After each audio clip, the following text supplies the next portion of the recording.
Hello there! So this is a video about a book called Rich Dad, Poor Dad. Actually, I have the cover here, I can show it to you. This book was the second blog post that I posted on my personal blog, and it's because I read it. I mean, you can read below why I read it. The cover is hilarious. It looks like that. It's bright, it's purple.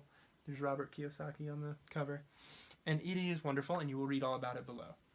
The takeaway from this book from me a couple years later, it's been several years since I posted this book review that you're about to read, as I make this video.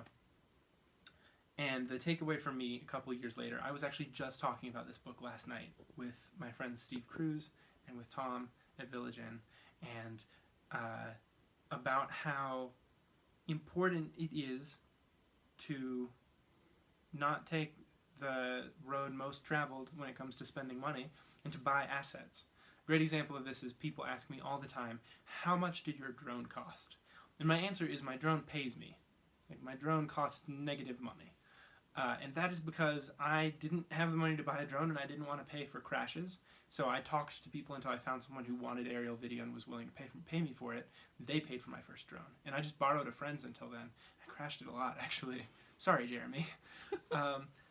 But if you approach life that way, it doesn't have to be an apartment building that you own. Things that you own can be assets. You just have to make sure they're assets. A lot of people buy a house and they think, like, this is an asset now. It's going to appreciate over my lifetime and it will be worth more. And in some cases that happens, and in some cases it doesn't. And houses bury people. And so if you are aware of what makes a thing an asset and what makes a thing a liability, and you take careful steps to make sure that the money you earn with your time, because you're never going to get your time back, is spent on something that is an asset that will just give you more money, then you can spend that money on frivolous things once you're earning money from your money. But when you're earning money from your time, you should only be spending that money on buying assets, if at all possible.